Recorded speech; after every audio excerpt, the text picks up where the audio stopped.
Hey guys, what's going on? It's Ash here coming at you today in Clash Royale, talking about something that I'm very passionate about, as are a lot of you guys out there. I've seen this kind of movement in the community for a while now, and I figured I'd do a video touching on it because, hey, I haven't talked about it on my actual YouTube channel. It's mostly been social media. So I put up this post on Twitter a few days ago now, actually a week or two ago, and it was my #1 thing for 2016, or excuse me, for 2017 in Clash Royale, forgetting what year it is to make tournaments amazing again. Now, if you remember, what we're going to do in today's video is we're going to take a look at what tournaments used to be really quickly. We're going to talk about the changes that they made. We're going to talk about why they made the changes that they did. That will give us a better foundation for talking about what they could be, what a new brand of tournaments inside the game just might look like. So let's talk about what they used to be. Rather, let's talk about the revamping, or what I call the nerfing, that they did to tournaments back in September 19th of 2016. So tournaments used to be, you remember, you could do a lot of customization. You could change the prep time and change the battle time. You had a bunch of different options. You could make the tournaments go as long as 2 days if you wanted to, or as short as just an hour, what they are right now. So the original 9 sizes were cut back to 4, so now there's only 4 size tournaments that you can host. Additionally, the proportion of the prize brackets were also decreased from the top 50% to the top 20%. The gem costs were greatly decreased, with the cheapest tournaments now costing 100 gems instead of what used to be the cheapest at 500 gems. Now, the most expensive tournaments used to be 250,000 gems. Insane, right? And now, of course, the most expensive are just 10,000 gems. Still almost $100, but, you know, it's very cheap in comparison to the 250k gems, which used to be the big tournaments, which I actually really loved, even though I never hosted one on my own dime. Just hosted one in Tournament Week, which was actually sponsored by Supercell. So, the other change was the chest rewards were greatly reduced as the result of the other change. The largest tournament chest contains only 2,000 cards now, whereas the big tournaments used to include 15,000 cards for the winner of the big 250k tournaments. So, wow, those were a lot of changes, and it's only been like 5 or 6 months. It seems like way longer since they were really fun and big, and it just seemed like a big event when you took place in one of those big tournaments. Usually a big name streamer would be streaming those, and you all kind of got together and it felt like a big event. It just doesn't have that same feel anymore. So Supercell has acknowledged that they're working on a new tournament system, or at least they're going to take a look at the current one and try to make bigger and better improvements. So let's talk about why they nerfed tournaments to begin with. Well, first off, let's be fair to the Supercell team. Once they introduced tournaments originally to the game back in April of 2016, they did acknowledge that things definitely would be changing, and this was just a first draft of the tournament feature. Here's a screenshot of that. So the first tournaments that we all knew and loved, and you know, they were really fun. Like I said, they had that nice big event feel, and they were worth your time, and that's something I'm going to stress when I talk about the next part of this video, which is how can we change them to make them amazing again. But first of all, why were they changed? Why did Supercell nerf tournaments? Well, as such in life, a minority of people took advantage of the exploit. You know, I use the word exploit very loosely because really the onus is on Supercell to create a system inside the game that is completely unexploitable and viable for everybody. So I don't really blame the people who took advantage of the system, but basically 2 things started happening. Number 1 is a black market kind of arose of tournaments, of these big 250k tournaments, and people would sell spots to allow people to buy cards cheaper than they otherwise could get them from chests.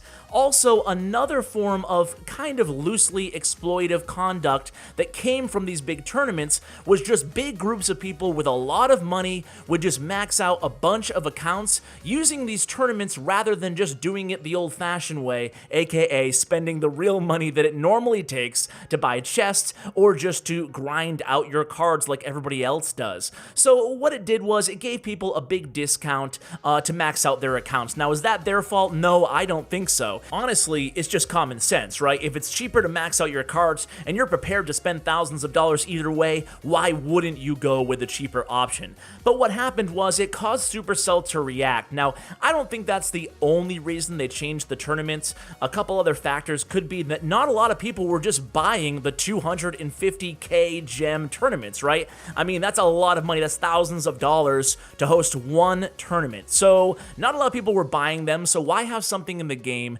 that's incredibly expensive that almost nobody even buys? You know, Bren Chong. It was Bren Chong and that's it, right? So, and then just the people who were selling the spots. I mean, on top of Bren Chong being the community ambassador that he is, I mean, there's no one else around there who was just gracious enough to be like, here's $2,000. Go ahead and have a fun time, kids.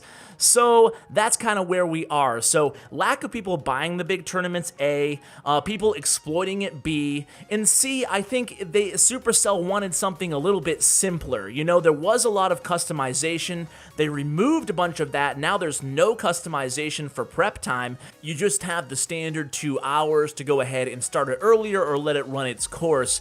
I don't really care about prep time personally, but I loved being able to customize the battle duration. Now, 2 days is a little bit excessive, but you know, 1 hour, especially for the really big tournaments, 1,000 players in a 1 hour tournament, sometimes, you know, luck is involved, right? Not always the best player wins, and I'm not saying I always want luck to not be in the equation at all, but when you have that many people in a 1 hour tournament, sometimes just luck of the draw, who you're facing, it would be nice to make some of those big tournaments 2 hours again. So how can we change these tournaments? We've talked about what they used to be. We've talked about why they were nerfed. Now let's talk about what can we do to make them good again without, you know, bringing in all those exploits that we talked about. So let me run my ideas by you guys, and feel free to give me your feedback. Tear me a new one if you want to in the comments. That's why I'm sharing it with you guys, before I give my input to Supercell. Whether or not they're going to take it, who knows, but I will definitely share this feedback with them.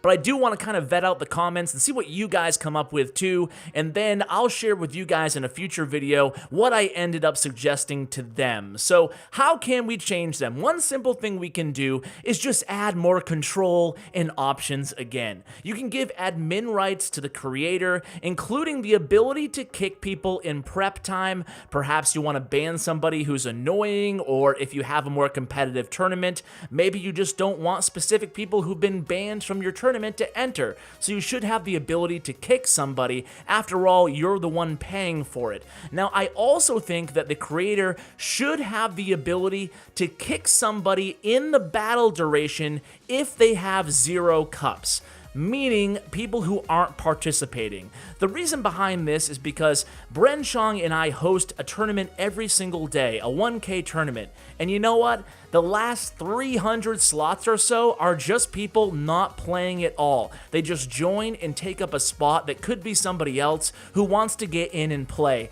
I think that we, as administrators, as creators, should have the right to kick those people at the bottom who aren't playing. After all, you can still spectate even if you're not inside the tournament. I actually think that's a great idea, so I don't know why so many people join tournaments without the intention of playing at all. I can see if something comes up, but there's no way that 300 or 400 people every single tournament would have that issue.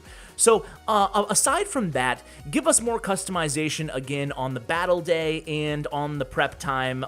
You know, prep time not a big issue as long as you can start it now, but the actual duration of the tournament, I think we should have more options again. You know, give us the option to have a one-day tournament if we want to. I really don't see the harm.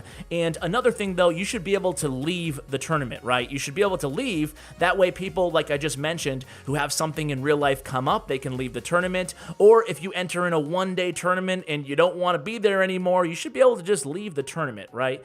So aside from that, I think that we need bigger prize pools. And the issue when you get into bigger prize pools is you open the door for those exploits to come in again. So it needs to be controlled. So my idea, well, I have several ideas, right? Number one is just give bigger prize pools and make the creator pay a little bit more for them so that they're not getting such an insane deal that it incentivizes exploitation.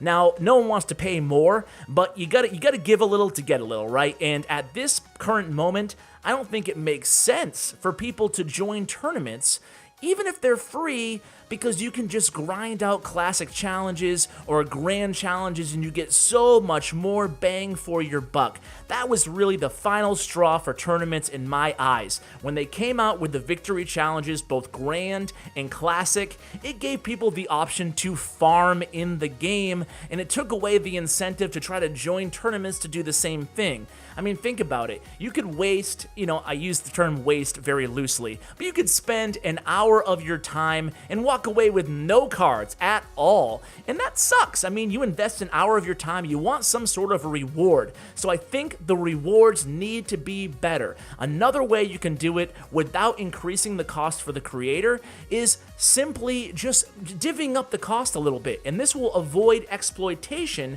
because everybody will enter a tournament for 10 gems or 100 gems. There'll be different options. Similar, think of it as challenges meet tournaments, right? So you can enter in a tournament, the cost is spread out among all the contestants. That way, you can't have one person who walks in and says, okay guys, I'm gonna pay for this tournament and I'm gonna sell the spots, because that's just not possible anymore. And of course, there still could be the free option for those who don't want to pay anything with the same prizes. So that would be my options to kind of fix tournaments or move them in the right direction. What do you guys think? Do you have any ideas that I didn't come up with? I'm interested to hear from you guys. In the meantime, just wanted to thank you for watching my video, continuing to support my channel. I hope you had a fun time watching some draft, some friendly replays, and hearing my thoughts on tournaments. So guys, let's make tournaments great again. Thanks so much for watching, and as always, take care, guys.